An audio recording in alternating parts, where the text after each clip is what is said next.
Morning. Welcome to Musings, episode number 240. How you That's doing, right. Scott? I am doing well, and contrary to popular belief, my demise has been greatly exaggerated. I conquered COVID over the last week or so.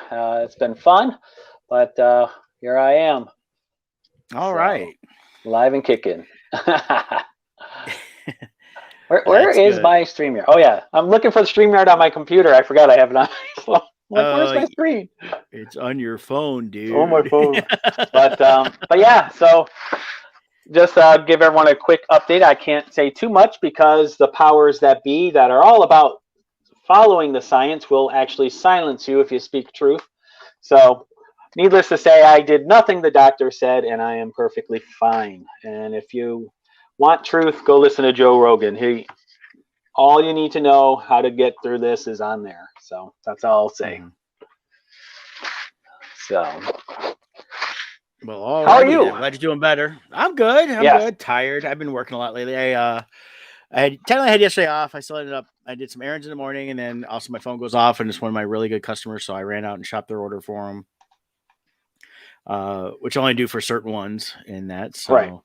but and then come home and everything else. And I just, I'm still tired, and I'll probably get a little rest today and tomorrow before I go back to work Friday and work through the weekend. And that it's been this cold weather drains me anymore. I've realized that I'm not as handling it as well as I used to from years ago. So it's Yeah, just we're developing OLD syndrome, I yeah, think, and learning why people eventually move south. yeah, yeah. So now I'm working as hard as I can, make as much money as I can to eventually figure out what the hell I'm going to do. There you go. And all of that. So, but we got some ad reads. So if you want to start us off, do you need to share a screen? If you have one, great. But if not, don't worry about it.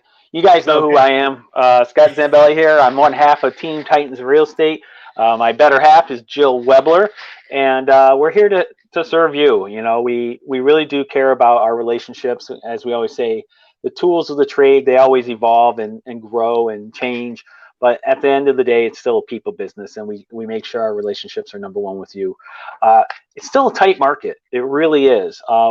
We have 3 buyers right now we're working with, and it's hard to find new listings for them. It's very difficult. There's very low inventory still, and it's causing prices to still go up. In fact, we're entering into an interesting area of time now, where time really is crucial if you're going to buy a house.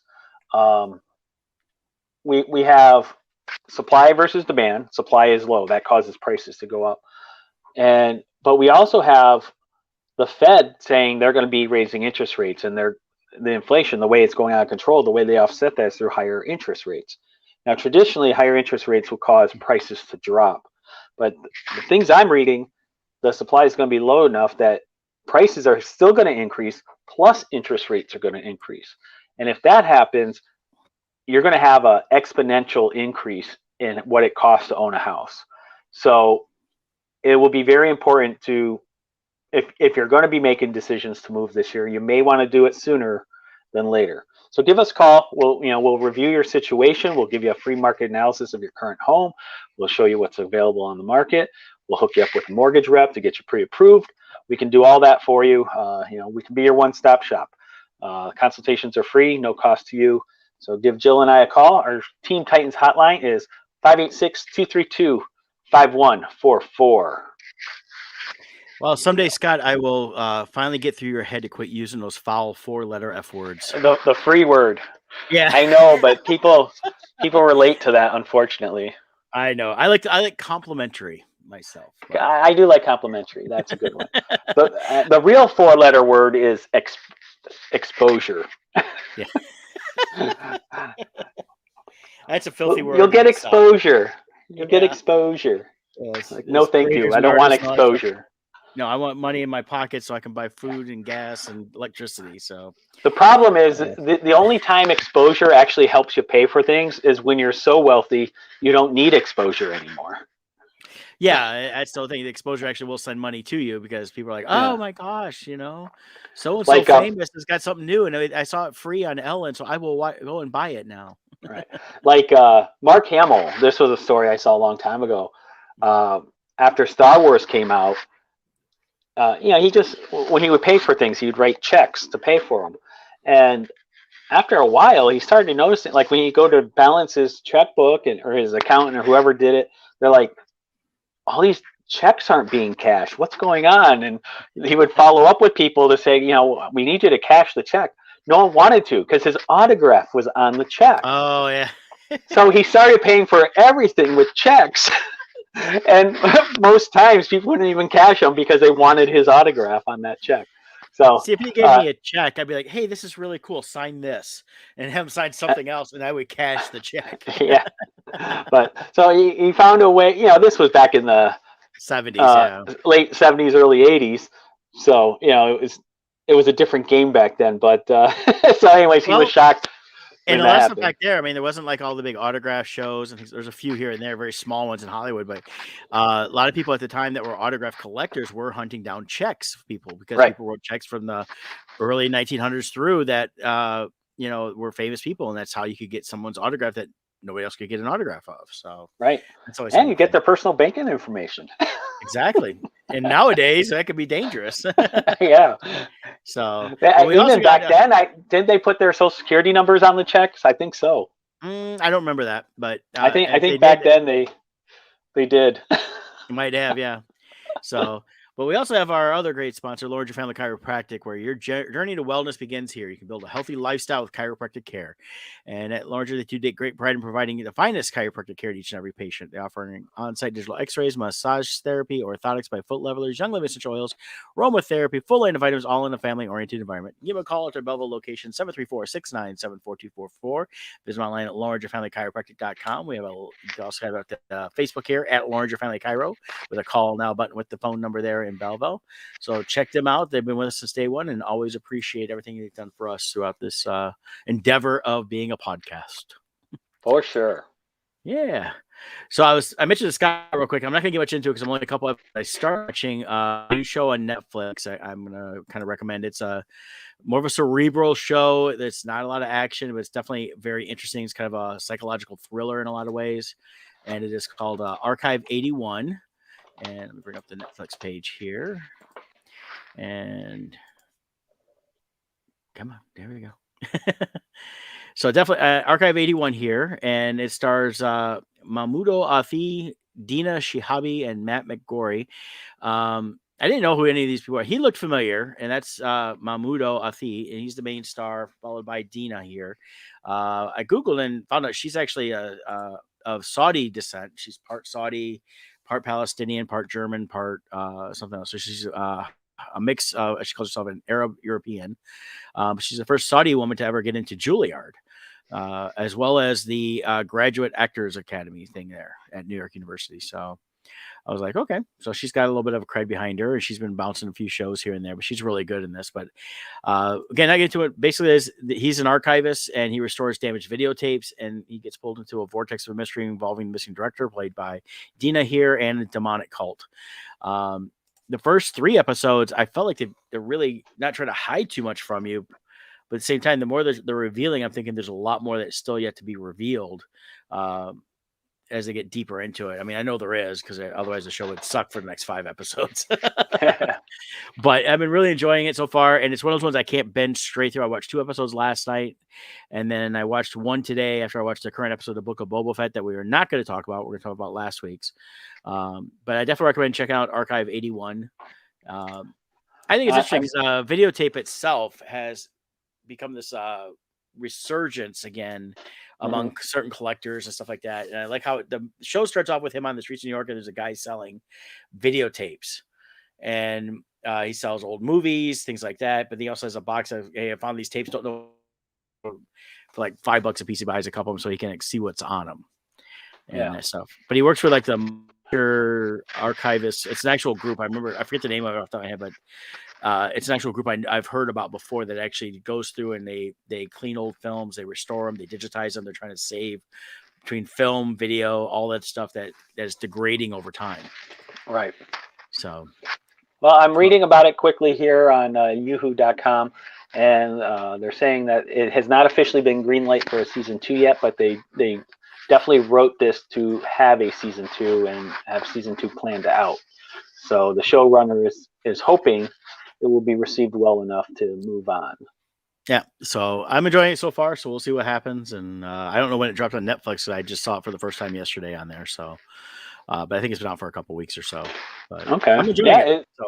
I've seen just a couple posts pop up, but so far every post I saw was a positive one. Excellent. How about they just dropped the Moon Knight trailer? Oh, that's what I forgot to watch. You didn't see it?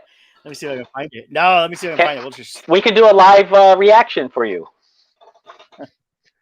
There we go. Yeah, I was sitting last night watching. I just popped up and was like, oh, let me watch this. And I was like, I'm forgetting something. I wanted to watch something. So maybe we can do a live reaction.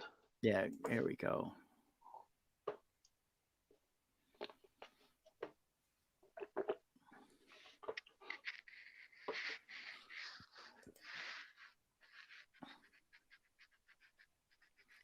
Wait for it to pop up here on YouTube. Now, this is my first time using headphones like this. When I take a drink, is it super loud because the microphone's here? I do hear a lot of rustling. Okay. But that's fine. You're doing all right. It'll be fine. All right. So let me share the screen and then we'll start it off. So here. There's that. So here we are. The world premiere for Brett of the Moon Knight trailer. Hello and welcome to Staying Awake. I have a sleeping disorder. I can't tell the difference between my waking life and dreams. Hello and welcome to Staying Awake.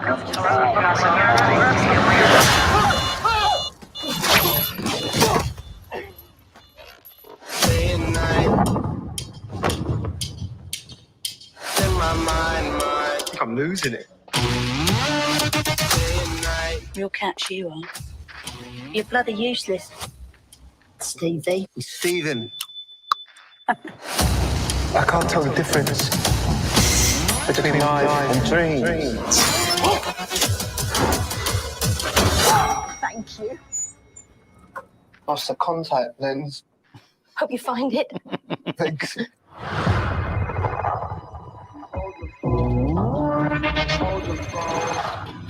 Hold the phone. Now hold the phone. Yeah. Oh my God, you're alive. What's wrong with you, Mark? Why did you call me Mark? It must be very difficult. The voice in your head. Shut up! There's chaos in you.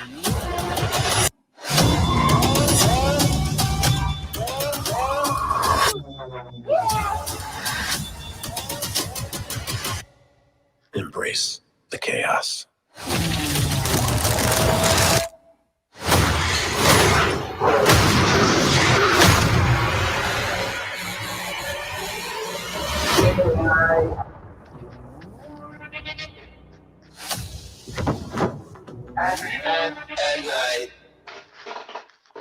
So, what'd you think? Oh man, that was awesome. This is gonna be a great series. I'm loving the costume. I remember the movie Dreamscape. Yes, Dreamscape was really good.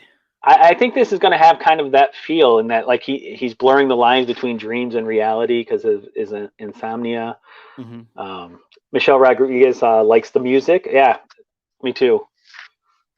Yeah, this is gonna be good. And I like that they're moving away from. They're not going to be based in the United States with the show. It looks like it's over there in London, and that. So I'm real excited for this. This is going to be great. Yeah. I'm also curious to see how it ties into the larger Marvel verse, because nothing about this indicates the multiverse, which everything has kind of been pointing to that in all the different series. You know, with Loki and WandaVision and they've been talking about things. Resurrecting Blade, as well as a few other things. So I think that this is going to be more of that darker side they've alluded to a lot lately too, and away from the multiverse aspect of things. Right.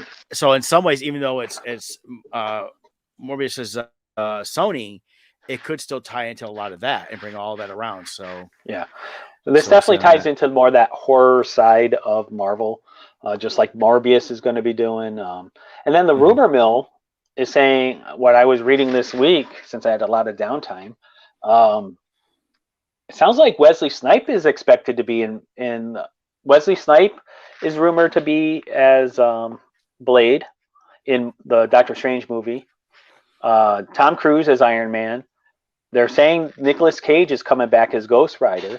Now, Okay. these are all rumors, but a lot of these rumors have been popping up to be true in Yeah. these other movies. So, Well, and dealing with the multiverse, these people can make appearances and not be and the the one X-Men. standing. Yeah.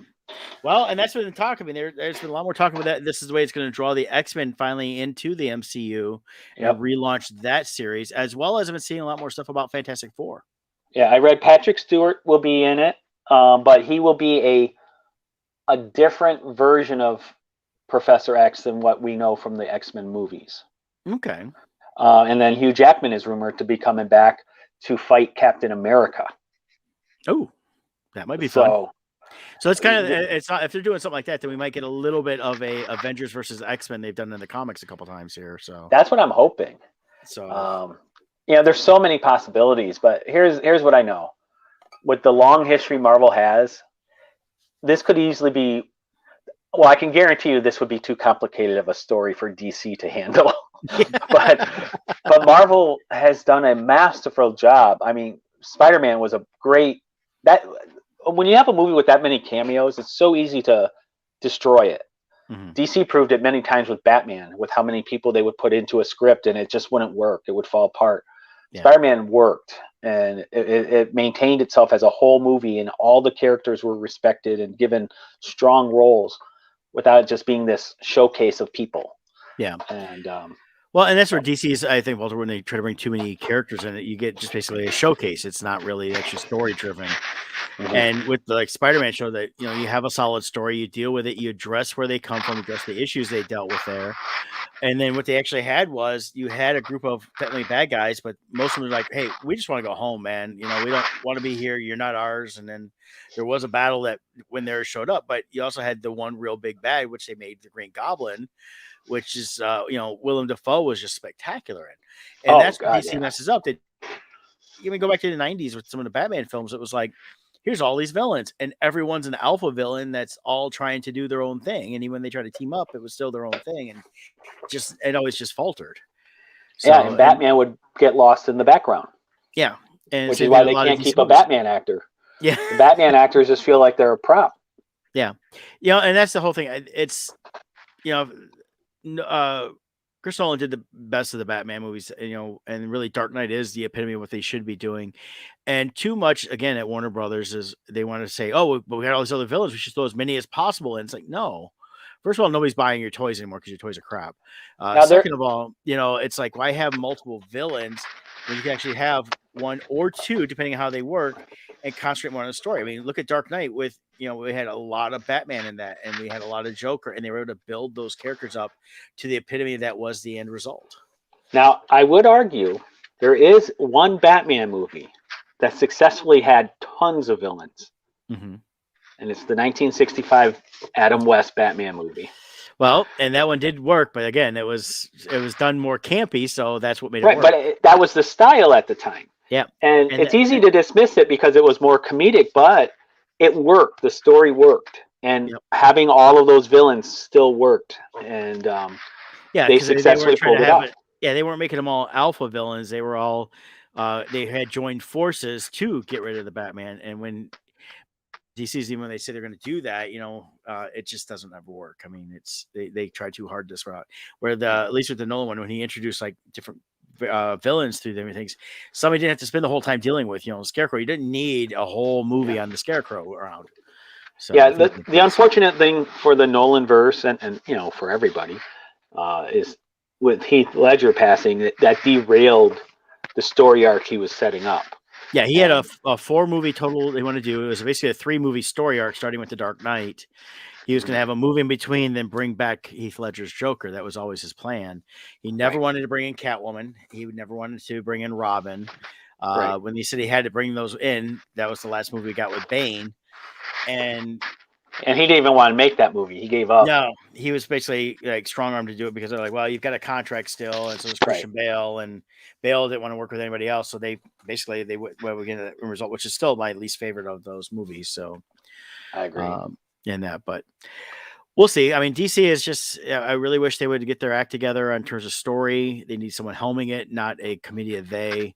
I've been watching Peacemaker on HBO Max, and it's done by Gunn, who's basically he's making a Marvel type series in some ways with a lot more edgier. It's kind of more of a Deadpoolish series because it's a lot of some nudity, a lot of swearing, like hardcore violence.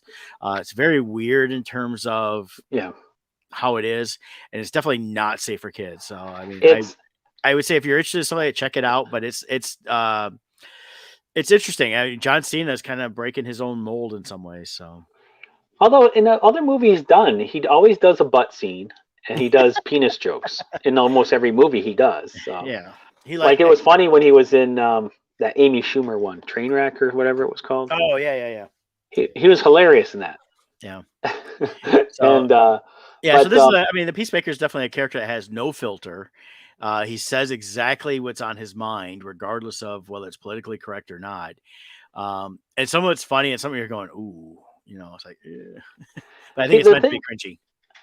Well, that's the thing is Deadpool is made for a mature audience, but I think they keep it true to the character.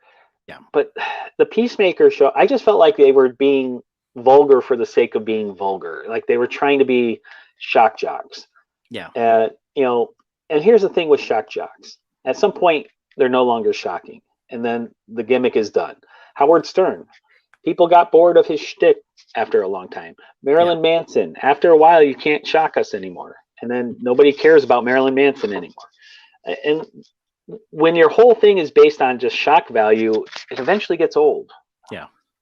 No, and that's true. And that's what we got with the Peacemaker and that. And it's just, it's definitely, it's them just grasping. They're trying to they wanted another series. It takes place right after the last Suicide Squad movie. And it's like I said, it's definitely just a weird out and left field type show that, in some ways they're trying to, through episode 3 I've seen, they're trying to give the character a chance to grow a little bit and understand himself different, understand certain things. So we'll see. I mean, it's one of those series I don't think is going to last in the long run. People are watching it, raving about it, but after a while it's going to get boring because it's going to be the same old shtick over and over again. So yeah, that's what I'm worried about. So, so like I said, I was kind of stuck in the house for the whole week. So it gave me time to catch up on some things. I did watch a couple things that were interesting. I wouldn't say they were spectacular, but when you have nothing to do, your standards are a little lower. But so I did watch the Being the Ricardos with Nicole Kidman and Javier Bardot or whatever. Bardem. I enjoyed it. It was interesting. I have to say I was stunned at Nicole Kidman's performance as Lucy. Like her voice and everything was so different. You do forget it's her, but it was interesting. It's a historical piece, but in Hollywood to make the story fit, you kind of reshuffle the order of history to make it fit into a narrative. So it's not like scene for scene accurate, but the individual elements are accurate, if that makes sense. But it was a lot. It was interesting. It was educational. It covers a week where the news breaks that Lucille Ball was a communist. She was signed up as a registered communist, and that broke, and she ended up getting cleared, and it had to do with her uncle and blah blah blah. But anyways, she got cleared of all that. But and then it covers a little bit of the troubles they had in their marriage. But what they don't cover in it, which I wish they did, but they mentioned Desilu Studios. It's amazing how big of a powerhouse these two became in Hollywood. Yeah. And the unknown thing for a lot of people is after they got divorced, Lucille bought out Ricky Ricardo's share in their studios, and she's responsible for Star Trek. She brought us The Cage, which was the pilot episode. Yeah, she bought it out in early 60s, around like 62. I pulled up the Wikipedia here on that, and there's a bunch of stuff. Like you were about to mention Star Trek. They were behind the Untouchable series, Mission Impossible, and she didn't sell it until 1968, but that was after she made it profitable again. Yeah, she really had a strong business sense to her. Everyone thinks of her as a comedian, but she was brilliant. And well, she goes back. If you go back and learn the history of her, she was an actress through the 30s into the 40s, model and all that stuff. Did a lot of stuff here and there, but really never hit it big until she helped create I Love Lucy, and she was really the driving force behind that. And they created Desilu, and that when it became the biggest show in the world, she could write her own ticket from then on. Yeah, but the other the big shocking thing I learned though from all this is finding out Lucille Ball's not a redhead. No, she's a blonde. No, she had brown. Oh, brown. Okay. See, I always saw her. They said I saw somewhere she was a blonde. So yeah, when I was shocked when they dyeing it. Yeah, she started dyeing it because there's already a ton of blondes and everything else out there. So she went red. Yeah, and then she was red the rest of her life. And that's even a comment that Ricky Ricardo says to the audience. He brings up the communist accusations, and he goes, "I guarantee you, the only thing red about her is her hair, and even that's not true." But if you look up pictures of her as a teenager, she has like dark brown hair. It's like, what? She looks so different with the dark brown hair. Yeah, she was a blonde as an actress, though, so I know that. So she dyed her hair a couple different times. But yeah. I mean, though, I didn't watch the movie. I watched the first 20 minutes. I really just couldn't get into it. I thought Nicole Kidman was just fine. I really didn't care for Javier seeing it, and I really definitely, as much as I like the actors, I just didn't care to see the banter between the Fred and Ethel characters. Well, that was interesting. They really did not like each other behind the scenes, Fred and Ethel. Right, and that's stuff that I knew about for years, because it's always been talked about how much they hated each other. Now, J.K. Simmons plays Fred. He is such a phenomenal actor. He really becomes the role that he plays. Yep.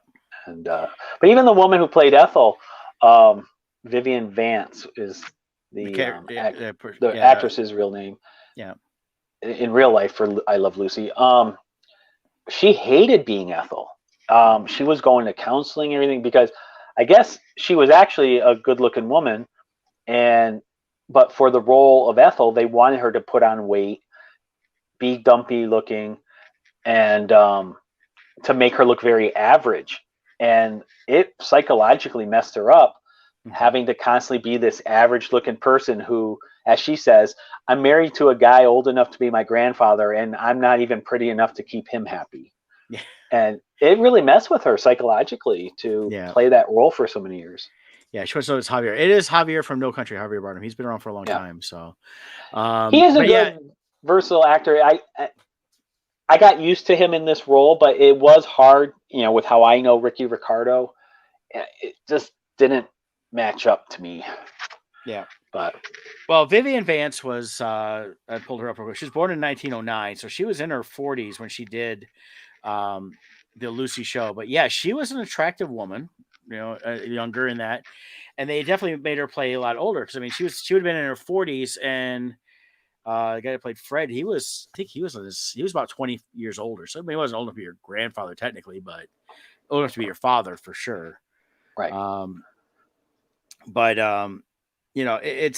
She was kind of, and she was typecast as Ethel. She and Lucy were really good friends for the rest of their lives, and she is in all the Lucy shows, and I think Lucy made sure she was taken care of. Oh yeah, all that. So definitely. But it was just interesting learning this. Now I learned this outside of the show, doing my own research. But every single day she had to go to a psychiatrist to mentally allow herself to become Ethel. So, well, William Frawley, who played her Fred Mertz, was born in 1887, so he was 22 years older than her. So, I mean, there was definitely a big thing, but he was a vaudevillain actor. He was definitely people liked him. He was good on the role. I mean, people always liked that. So, in that role, but he passed away in 1966.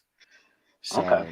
in that, but he'd done a ton of stuff over the years too, but he's best known for I Love Lucy, of Right. course, too. So, but yeah, it's an interesting. I still think I just didn't the whole behind the scenes stuff. And when they got into the whole Red Scare stuff, I was like, this just didn't appeal to me. So that's why I'm glad you watched it. So you got a little more insight into it. But if you're a fan of I Love Lucy, it's worth checking out. Was it exciting? No.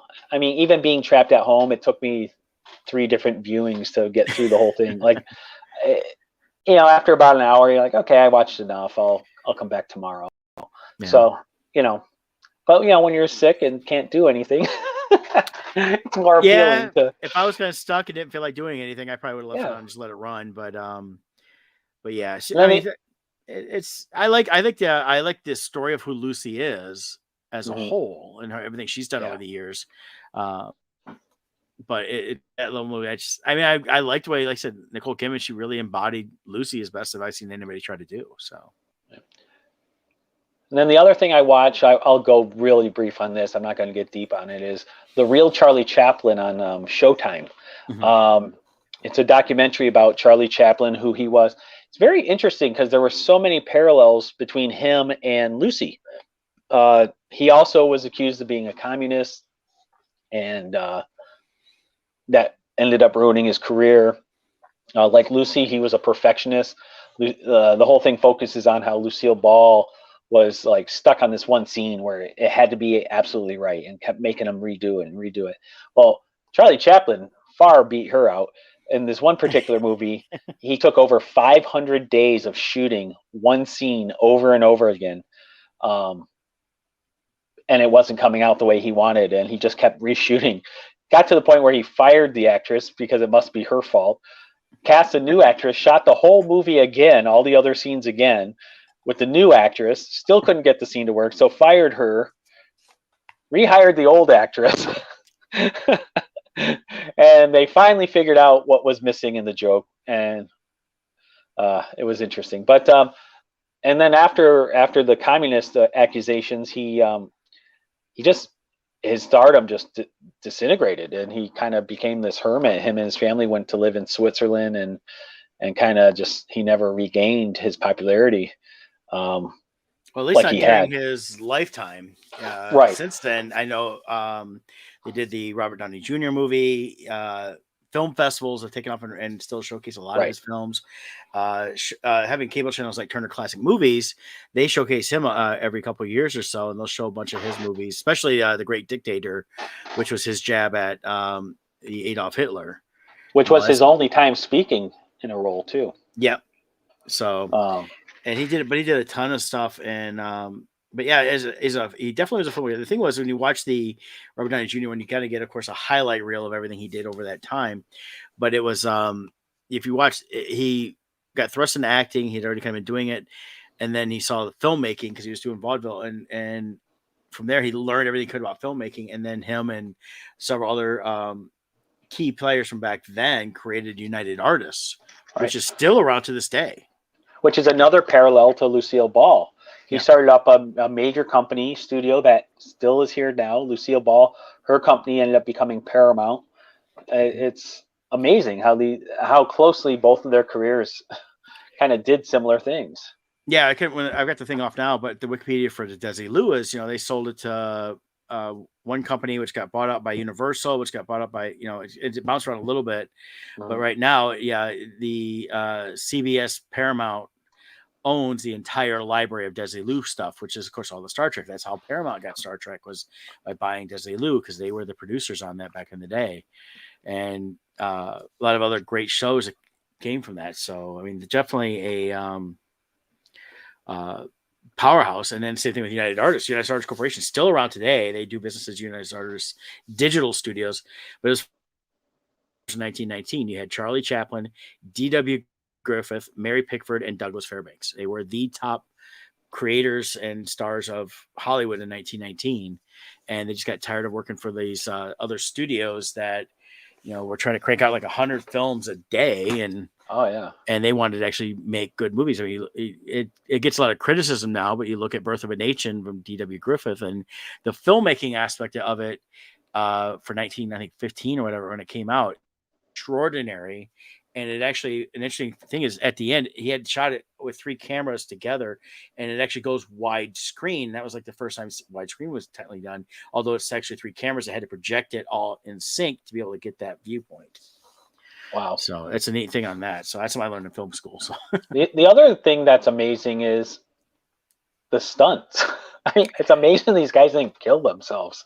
oh, you look at the silent stuff. If you watch this stuff, they're all doing their own stunts. You look at, Charlie Chaplin. You look at, God, I'm starting to blank also on the names, but all these guys that were big back then, they did all their own stunts, and the stuff they created. Buster. There was Keaton, no real safety equipment. No, in fact, Buster Keaton, they showed a lot when he hops on this train on the front end of it. That was a real moving train, and they timed it that way, but he had to do certain things in a certain order, else he could have seriously got hurt. Same thing with he designed like the front of the building to fall and land where he was standing, where the window would be at. Yeah, if he miscalculated that. Yep. And stuff like that, and hanging off the side of a building, a skyscraper, and things like that. I mean, they did all kinds of crazy stuff, but yeah, they definitely did a lot of their own stunts and that. But if you look at a lot of stuff that survived from then, especially in the comedic stuff, is just fabulous filmmaking. That even to today, a lot of good comedians and good movies will reference back to because they did so many things that were just spot on. So yeah. So I'll check out the documentary though. So I'm letting know that. you were able to catch up on Transylvania 4. Yeah, the Hotel Transylvania 4 dropped on Amazon Prime on Friday. It's called Transformania, so it's Hotel Transformania, and the premise is that Dracula wants to retire, and he's going to leave the hotel to his daughter and son-in-law. And of course, he's getting married. And if you know Hotel Transylvania 3, he met Van Helsing's granddaughter or great granddaughter, and she was trying to kill him because they're monster hunters. And then you see Van Helsing's actually kind of more of a monster himself. He's like the head, but then the body's all mechanical. And they transferred it to episode 4. It was okay. The animation I felt was a little off from the previous ones. You can tell that they cut the budget. Adam Sandler and Kevin James did not return to voice the characters of Dracula and Frankenstein. So the guy that did the voice of Drac has done the animated show they've been doing for a couple of years on one of the channels. And then I forget who the guy was that did the Frankenstein, but he did a good job. I really forgot that it was Kevin James that was in that. And then pretty much all the other cast showed up. So it was, a lot of the same people from the original movies. Story was okay. Johnny wants to become a monster, because he thinks there's a monster rule because he hears Drac talking so he can actually inherit the hotel and take it over with his wife, and so he gets turned into a monster by Van Helsing, and then they destroy the crystal after turning everybody else, all the monsters, human, so they have to go find another crystal, and then there's a bunch of stuff going on. It just wasn't as funny as some of the other ones, and it felt like they're trying to be more of an adventure, thing than it was an actual comedic show movie like the other ones. I enjoyed the first couple, first 2 especially. The third one was okay. Fourth one, give it a watch on Amazon Prime. I would have seen it in the theater if it came out because I like those movies, but I'm kind of glad I saw it on Amazon Prime. Yeah. Last thing to talk about for me before we get to Book of Boba Fett episode 3, I did finally finish Lost in Space season 3, the final season. Oh yeah. I enjoyed it. Yep. I enjoyed it. I felt like it was time for it to end. I thought they were successful. I felt it could have been maybe 2 episodes shorter, but overall, I give it a B+. Yeah, it was okay. I think they spent a little too much time on things that didn't matter, but it was just to flesh out have a full season, and then they can wrap up the storyline. And then they left it open at the end if they do want to revisit any of those characters again. I have a feeling that if they wanted to, they were going to revisit the Penny character. Yeah. So, let's see. So it's worth watching. If you watch the first 2 seasons, go finish it off. It's worth seeing. Once again, because I was stranded at home, it went better. Once they got through the middle parts. Yep, I agree. Yeah, the middle stuff I thought was but definitely the ending was good. So there you go. All right. Shall we get to the grand topic? Yeah, let's jump on Book of Boba Fett here, episode 3. So I So was trying to post it episode on the 4, I'll computer, just but I think say, it's giving me some lag. So okay, spoiler free. Episode 4, I loved it today. I really loved it. How about you? it was great. I've seen a lot of criticism on the series as a whole, and I can tell you this: I think it's they're doing the same thing we saw with a lot of the Marvel series. It's not about each episode; it's going to be about the whole thing. And there's a lot of stuff they wanted to tell. So instead of spending just the whole time showing, all the back stuff, they've been bouncing between the present and back. And I think it's making more and more sense as it goes on. Yeah, I feel like they've turned the corner. They've done the setup, and now moving forward, we're going to be quickly moving ahead. Yes, definitely. And we only got like 3 more episodes, I think it is. So I think it's 7 is what we looked up before. So yeah. So cool. So episode 3. Yeah. So if you want to start us off. So I believe the title was called The Streets of Mos Espa. Now, there was a mystery character that was revealed in the trailers that everyone was excited about this female swoop biker. We do figure out who they are. There's this gang of these Vespa riding cyberpunks. A lot of people are criticizing the look of this gang, and on one hand, yes, I agree.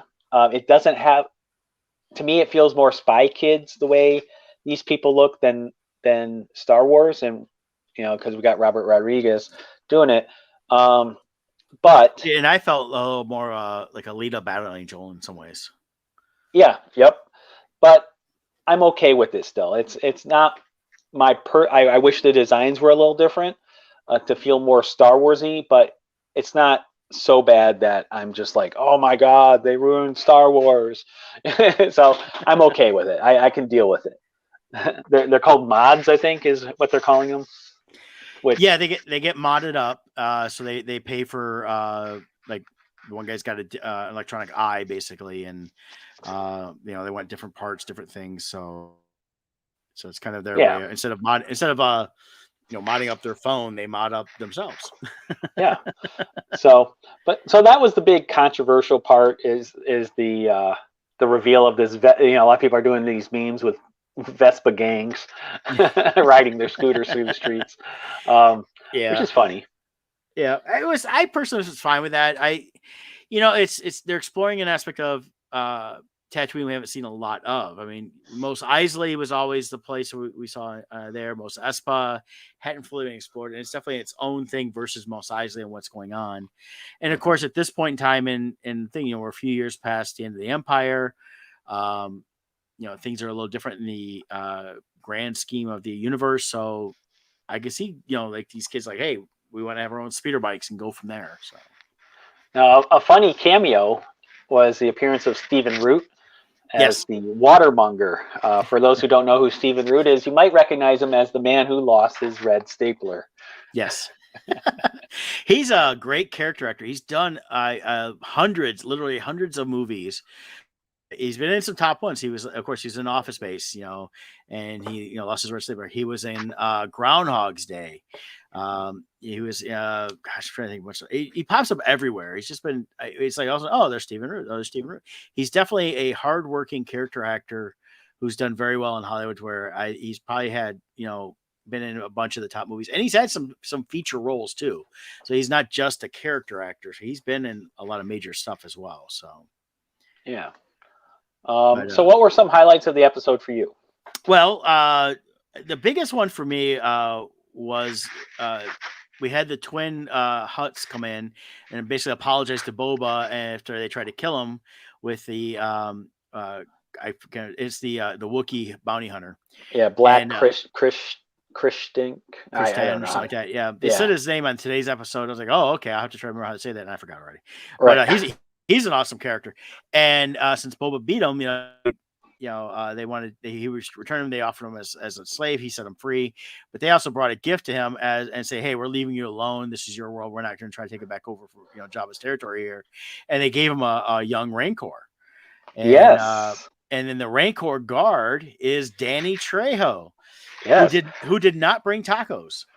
who did not. But because of our connections to Kevin Minert, we are only 1 degree of separation from him. Yeah. Because Kevin has a photo with him. Yes. Well, and it says here on Den of Geek, when I was pulling up stuff, it says that, I didn't realize this, it says Rob Rodriguez and Danny Trejo are second cousins. So that's probably how he started working back in Desperado back in the 90s. He knew who he was. And Now, are they really Danny second Trejo's cousins? awesome. Because I I thought don't know. Mexicans call everybody their second cousins. It's possible. I don't know. It's just like all the Italians I know. They're all related. Mm-hmm. Oh, it's a cousin. Yeah. So, but I mean, who knows? But he was awesome in this, and it was really cool that he's going to be the Rancor guard. We didn't see him. So this is not a spoiler. They didn't show him in episode 4, and that. But the neat thing is, episode 3 is with the Rancor is something that we hadn't really seen. They took him down to the pit, and Boba Fett asked a bunch of questions about the Rancor, so he started learning who the Rancor is, and then he learns the history that another planet say they rode Rancors, and Boba's like, I want to ride the Rancor. He's not worried about him like feeding the people to him like Jabba did. He wants to ride it. So I'm hoping by the end of the series we see him riding the Rancor through the streets of Mos Espa. Which ties into, this goes all the way back to the old Legends series. The Witches of Dathomir, they were the ones that would ride the Rancors into battle. And Danny Trejo mentioned that in that episode. He mentioned them. Right. And then in the video games for the Star Killer games, the Force Unleashed games, you do ride a Rancor in that game, but none of those are canon. In the series, in the cartoon, they did go after a young Rancor, and you do learn that they can be trained and stuff. But this is really the big reveal at this time to make that old canon into like the old Legends into canon in a way. So I was really happy to hear him bring up the Witches of Dathomir. Yeah, so I was kind of looking through this on this, and they mentioned them, which they had been in the Clone Wars. The witches had been, so they explored them. They brought them from the Legends into canon with that, and now they're in the current stuff. So they're being mentioned again. So I have a feeling we may eventually see them again because they seem to be alluding to them a couple times. So, and when he mentions he wants to learn to ride the Rancor, Danny Trejo's character says something, I forget what, but Boba Fett assures him, I've rode creatures 10 times its size. That's a reference to the old Star Wars holiday special, the first reveal of Boba Fett before Empire Strikes Back, where he's riding this giant beast. Yeah, so that was a nice little here they call it a ichthyodont or something like that. So yeah. But yeah, and you can see the animated from the holiday special on Disney Plus. They had it up there. So you can definitely see that 9-minute cartoon, so you can see what he's talking about. So I think they're trying to make that canon too, that cartoon, not the holiday special as a whole. Yeah. Oh, there was a funny part in the speeder chase going through the scenes. Did you see the people carrying the Ralph McQuarrie art through the street and the speeders crashed through it? Yeah, that was great. So it was a Ralph McQuarrie painting, a concept painting of what Jabba's palace would look like in the throne room. And they took that and had them carrying it through the streets. I thought that was hilarious. Yeah, there was some of that chase sequence was they were trying to do a comedic chase in some ways without being really overly comedic, but there's a couple of good stuff. I mean, the one guy, he kind of flipped him inside the building, and they did a lot. They had some good moves with their speeder bikes. The biggest complaint I've seen online is people complaining, "Oh, it wasn't fast enough, wasn't this?" I'm going, it was a tight corner thing. It wasn't. There's no way you can get fast. If they had broke out of the city, then they could have done like a pod race type sequence with it. But yeah, Return of the Jedi shows us what happens when you go too fast through tight quarters. I mean, they all were crashing into trees. Yeah. So, and as it was, most of them were still crashing into other stuff, just trying to get down the street. So, yeah, so I had no problem with the speed of the chase. Yes, speeders can go much faster, but you need space. They didn't have space. So I had no problem with it. And even if you go back to the Solo movie, the chase through Corellia, and he's on the speeder, Yeah, they're limited by how fast they can go because they have all these tight streets they're going through and avoiding people and objects. So right. So I mean, it's definitely but yeah, I liked it a lot. It's they've been fleshing out more and more what's going on with this in this world now. Episode 4, when we talk about next week, it explains a lot more things that I thought were neat, and setting up again for the last few. The beauty of these series has been it's the series as a whole. Even with the Mandalorian, they had to start off to kind of tie you in more, so we saw it more as episodic. Like here's this, there's that, and then a continuing thing was Baby Yoda, and then but realistically, season 2 was an overreaching arc of everything that was going on, with different surprises in that one too. So they're still following that, and then. But yeah, I'm excited for the next few episodes as well. But yeah, episode 3 was really good. So yeah. So the main plot line of episode 3 really sets up the Pikes. The Pikes are moving in and setting up their spice smuggling operation on Tatooine. We had seen them before. Oh, and that's also this one. This is where the episode where they wiped out the the biker gang wiped out the Tuskens. The Tuskens, right? Which were the ones that helped. So of course, he's got a vendetta against the Pikes now because he knows the Pikes run them. And we see at the end of this episode the Pikes bringing in their army, basically bringing more and more of their people in. So, and one of the main guys of the Pikes was oh gosh. I'm talking about the voice actor? Yeah. Lamar? Lamar, yep. I forget Lamar's last name, but I've most know him from In Living Color when he was the UPS guy. Right, yep. That was always my favorite with him. Lamar something. Yeah, I'm gonna pull it up here. I met him at Baltimore because he also did a lot of animated stuff over the years, and he does tons of voice work. Yeah, and he did. He was on Futurama, a bunch of other stuff. So he's done. He's a voice actor mostly. So let's try to see if I can find that. I hate blanking on these names, and I'm using my phone so my computer doesn't slow down. So. Book of Boba Fett. Ooh, yes. So, but yeah, and then, so he was the main leader of the Pikes for the voice, anyways. So, yeah. So what we find out is, so Boba Fett goes to the Pikes to say, "Hey, these are the Tuskens' territories. You will pay us for protection," and they're like, "Well, it's not our problem. We're already paying someone for protection." Basically, pitting the two groups against each other, saying, "Hey. We'll gladly pay to whoever, but we're only paying to one."